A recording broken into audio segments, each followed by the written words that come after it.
여러분, 혹시 이런 뉴스를 보신 적 있으십니까? 한국 수출 사상 최대 실적 경신, 반도체 호황, 삼성 SK 하이닉스 영업이익 역대급.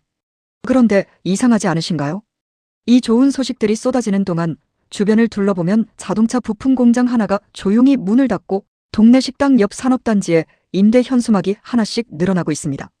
여러분의 친척, 친구, 동창 중에 제조업체 다니다가 최근 회사 사정으로 밀려난 분 한두 분씩 꼭 있으실 겁니다. 통계청이 조용히 발표한 숫자 하나가 이 모든 걸 설명합니다. 제조업 취업자 수 18개월 연속 감소. 수출은 사상 최대를 찍는데 제조업 일자리는 18개월째 줄고 있다는 겁니다. 이상합니다. 말이 안 됩니다. 올해 한국 경제는 수출 경기가 성장을 뒷받침하지만 고용 창출 효과가 낮은 IT 위주의 수출 호조는 내수 회복을 크게 견인하기 어렵다. 현대경제연구원 2026년 3월 발표. 현대경제연구원이 점잖은 용어로 표현한 이 한 문장이 오늘 올빼미가 풀어드릴 이야기의 시작점입니다. 그리고 연구원이 보고서에 차마 못 쓴 더 무서운 숫자가 하나 있습니다. 448억 달러. 그리고 31만 개의 일자리. 이게 무슨 숫자인지 지금부터 보여드리겠습니다. 앞으로 12개월 안에 한국 수출에서 최대 448억 달러, 하나로 약 65조 원이 증발할 수 있습니다. 그리고 그 증발이 현실화되는 순간 31만 개의 일자리가 사라집니다. 문제는 이 충격이 삼성현대 본사에서 나는 게 아니라는 점입니다. 여러분의 이웃, 여러분의 친척, 여러분 동네 산업단지의 2차, 3차 협력사에서 먼저 터진다는 것입니다. 왜 본사는 버티고 협력사가 먼저 무너지는지, 왜 반도체 호황이 이 붕괴를 못 막는지, 그리고 이 숫자 뒤에서 누가 조용히 이익을 챙기고 있는지. 오늘 이 14분 동안 여러분은 뉴스가 절대 연결해서 보여주지 않는 세계의 퍼즐을 맞추시게 됩니다. 어둠 속에서 조용히요. 자, 여기서 여러분께 질문 하나 드리겠습니다. 수출이 늘면 일자리도 늘어야 정상이죠. 공장이 바빠지면 사람을 더 뽑아야 하니까요. 이게 상식입니다. 그런데 대한민국은 지금 이 상식이 깨져 있습니다. 수출은 사상 최대를 찍는 와중에 제조업 취업자는 2024년 하반기부터 지금까지 단 한 달도 늘어난 적이 없습니다. 18개월 연속 감소. 왜 이럴까요? 답은 간단합니다. 지금 한국 수출을 떠받치는 게 반도체이기 때문입니다. 반도체는 어떤 산업인가? 전 세계에서 가장 자동화가 심한 산업입니다. 경기도 평택의 삼성전자 반도체 공장에 가보시면 사람이 거의 보이지 않습니다. 로봇이 웨이퍼를 옮기고 로봇이 검사를 하고 고숙련 엔지니어 소수만이 제어실에 앉아 있습니다. 반도체 수출 1,000억 달러를 달성한다 해도 거기서 만들어지는 일자리는 수만 개에 불과합니다. 반대로 자동차 산업은 같은 1,000억 달러를 수출하면 협력사까지 합쳐서 수십만 개의 일자리를 만듭니다. 지금 한국 경제는 이익은 반도체가 내고 고용은 자동차가 책임지는 기묘한 이중구조로 돌아가고 있습니다. 바로 이 이중구조의 고용 담당 쪽에 지금 거대한 금이 가고 있습니다. 트럼프의 관세 때문입니다. 관세청이 발표한 2025년 봄부터의 대미 수출 실적을 보시면 기가 막힙니다. 대미 수출 전년 대비 마이너스 14.6%. 한국 수출국 중에서 가장 가파른 감소폭입니다. 그 중에서도 자동차는 마이너스 19.6%. 20% 가까이 줄었습니다. 현대기아가 미국 관세 25%를 맞으면 연간 10조 8천억 원을 관세로 내야 합니다. 하나증권은 이 경우 합산 영업이익이 18% 감소한다고 분석했습니다. 그런데 여기서 진짜 무서운 건 뭘까요? 현대와 기아는 버팁니다. 본사가 망하지 않습니다. 이익이 18% 감소해도 수조 원의 이익이 남습니다. 경영진은 연봉받고 주주는 배당받습니다. 본사 직원도 자기 자리는 지킵니다. 그러면 그 18%의 이익 감소분은 누가 메우느냐? 바로 2차, 3차 협력사입니다. 현대차에 납품하는 1차 협력사가 있습니다. 그 1차 협력사에 부품을 대는 2차가 있고 그 밑에 3차가 있습니다. 한국 자동차 산업의 고용 대부분은 여기에 있습니다. 중소기업, 소기업, 대부분 영남권과 충청권에 몰려 있습니다. 현대가 관세 때문에 원가 압박이 심합니다. 협력사들이 단가 좀 내려주세요라고 하면 1차 협력사는 2차에게 떠넘기고 2차는 3차에게 떠넘깁니다. 떠넘길 데가 없는 3차는 그냥 문을 닫습니다. 이게 지금 조용히 진행되고 있는 일입니다. 언론이 헤드라인으로 안 뽑는 이유는 이 파산이 한꺼번에 터지지 않고 매일매일 한두 개씩 조용히 일어나기 때문입니다. 그런데 현대경제연구원이 이 조용한 붕괴의 최대 규모를 숫자로 계산해 놨습니다. 관세 전쟁이 전면화될 경우 한국에서 사라질 수 있는 일자리가 31만 3천 개, 이를 수 있는 수출이 448억 달러. 자, 그러면 448억 달러가 어떻게 증발하는지 그 메커니즘을 차근차근 보시겠습니다. 이 붕괴는 하나의 사건이 아닙니다. 세 개의 퍼즐이 맞춰질 때 비로소 완성되는 그림입니다. 첫 번째 퍼즐, 트럼프의 방아쇠. 모두가 관세 충격이라고 말합니다. 그런데 대부분의 사람들은 트럼프 관세를 일회성 사건으로 봅니다. 어차피 협상하면 풀리겠지 하는 식으로요. 그런데 현대경제연구원 주원 연구본부장이 최근 인터뷰에서 정확히 이 점을 경고했습니다. 현재는 이란 전쟁 이슈가 시장을 덮고 있지만 향후 트럼프 행정부의 자국 우선주의 행보에 따라 우리 경제에 미치는 충격이 커질 수 있다. 해석하면 이렇습니다. 지금 관세 문제가 조용한 건 문제가 해결돼서가 아닙니다. 중동 전쟁 뉴스에 가려져서 언론이 안 다루고 있을 뿐입니다. 트럼프는 언제든 다시 관세 카드를 꺼낼 수 있고 실제로 11월 미국 중간선거를 앞두고 강한 미국 어필을 위해 반드시 꺼낼 겁니다. 그리고 이번에는 자동차만이 아닙니다. 반도체에도 관세를 물리려는 움직임이 이미 있습니다. 미국에 공장 안 지으면 100% 관세라고 트럼프는 이미 경고했습니다. 방아쇠는 이미 장전되어 있습니다. 당기는 시점만 남았습니다. 두 번째 퍼즐, 반도체가 구해주지 못하는 이유. 여기서 많은 분이 이런 생각을 하실 겁니다. 자동차가 타격을 받아도 반도체가 호황인데 경제는 괜찮지 않을까? 이게 아마 정부와 언론이 은근히 퍼뜨리는 위안이기도 합니다. 삼성 잘 나가니까 한국 경제는 괜찮다. 올빼미가 지금 드릴 답은 냉정합니다. 아닙니다. 반도체는 구해주지 못합니다. 이유는 두 가지입니다. 첫째, 아까 말씀드린 것처럼 반도체 호황은 일자리를 거의 만들지 않습니다. 제조업 취업자 18개월 연속 감소가 이를 증명합니다. 반도체 영업이익이 아무리 좋아져도 실직한 부품 협력사 직원들의 밥상으로는 단 한 푼도 흘러가지 않습니다. 이 현상을 경제학에서는 낙수 효과의 소멸이라고 부릅니다.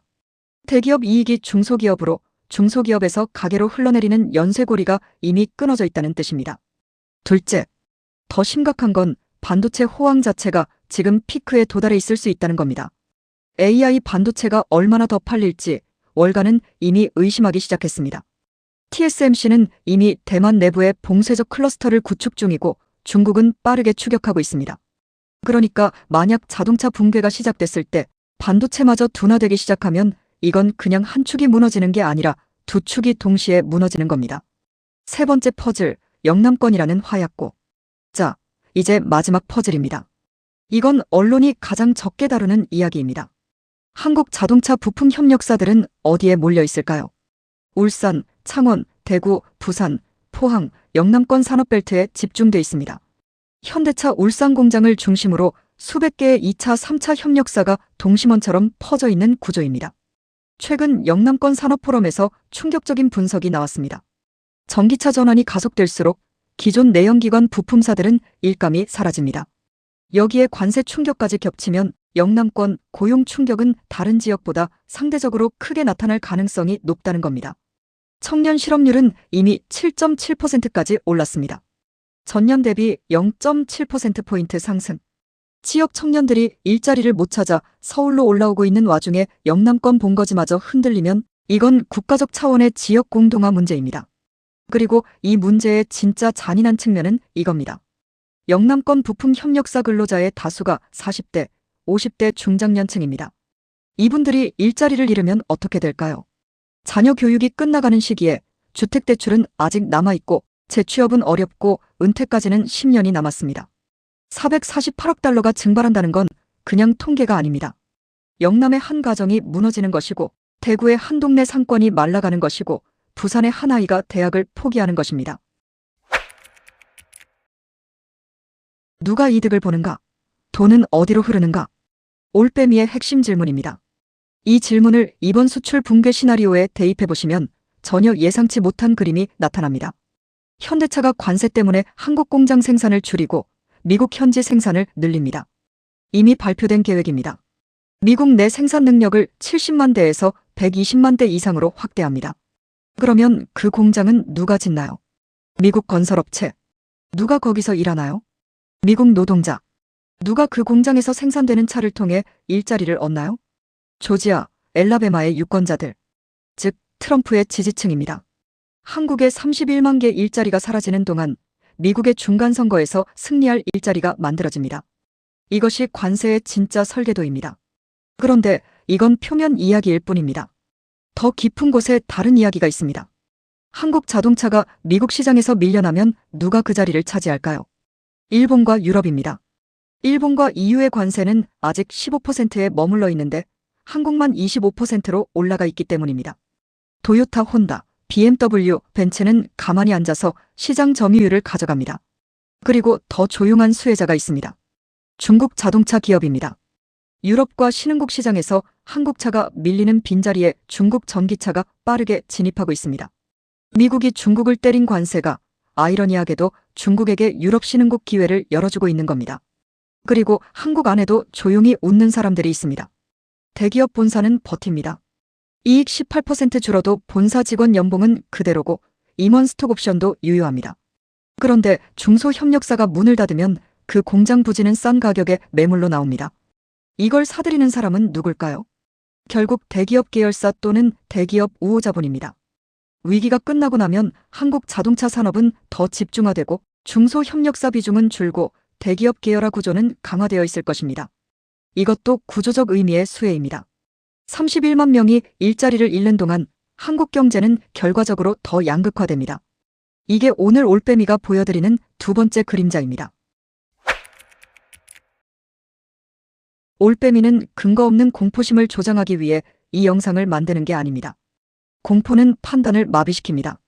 우리가 해야 할 건 공포가 아니라 역사를 기억하는 것입니다. 지금의 이 상황, 우리 모두 이미 한 번 봤습니다.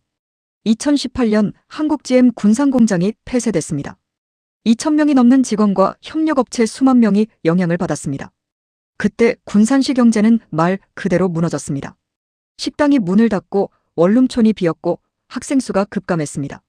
당시 정부는 지역 경제 활성화 대책을 발표했지만 군산이 회복되는 데는 몇 년이 걸렸습니다. 그리고 지금도 완전히 회복됐다고 말하기 어렵습니다. 더 과거로 가면 2015년부터 시작된 조선업 구조조정이 있습니다. 거제, 울산, 영암, 통영. 한때 대한민국 제조업의 심장이었던 조선업이 구조조정되는 과정에서 수만 개의 일자리가 사라졌습니다. 그 당시에도 수출 대기업은 버텼습니다. 현대중공업도 삼성중공업도 살아남았습니다. 그러나 협력사들은 지역 경제는 무너졌습니다. 거제의 4,050대가 일자리를 잃고 어디로 갔는지 기억하십니까? 일부는 서울로 올라와 대리운전을 하고 일부는 배달을 하고 일부는 아예 노동시장에서 이탈했습니다.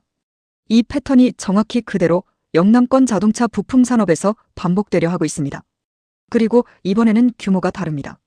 현대경제연구원이 경고한 31만 개. 군산보다 100배 이상, 조선업 구조조정보다도 큰 규모입니다.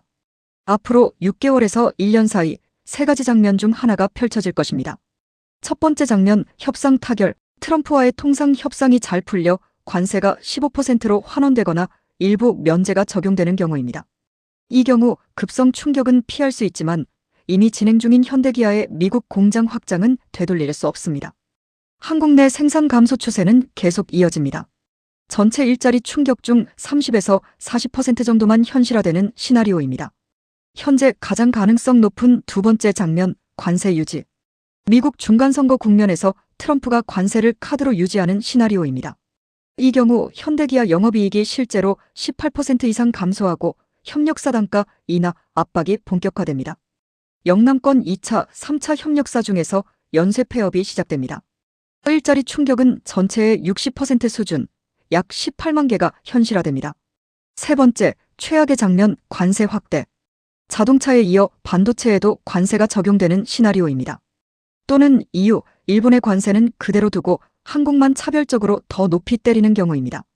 이 경우 현대경제연구원이 경고한 31만 개 전체가 현실화됩니다. 448억 달러 수출 감소가 실제 숫자로 기록됩니다. 이 시나리오가 오면 한국 경제는 IMF 외환위기 이후 최대 고용 충격을 맞을 수 있습니다. 역사를 보면 가장 확률 높은 건 2번과 3번 사이 어딘가입니다. 1번이 되려면 한국 정부의 협상력이 지금보다 훨씬 강해야 하는데 현재 여건은 그렇지 못합니다. 오늘 영상을 통해 여러분께 3가지 질문을 남깁니다. 첫 번째 질문. 수출 사상 최대라는 헤드라인과 제조업 취업자 18개월 연속 감소라는 통계가 동시에 존재할 수 있다면 우리 경제의 진짜 체질은 무엇일까요? 두 번째 질문. 현대기아 본사가 관세 충격을 버티는 동안 협력사들이 먼저 무너지는 구조라면 이 위기는 누가 진짜로 맞는 것이고 누가 전가하는 것일까요? 그리고 그 전가의 사슬 끝에서 진짜 무너지는 사람의 얼굴은 어떤 얼굴일까요? 마지막 질문. 역사는 이미 군상과 거제에서 똑같은 패턴을 보여줬습니다. 그렇다면 왜 우리는 같은 실수를 향해 또 걸어가고 있을까요? 그리고 이번에는 그 실수의 대가를 누가 치르게 될까요?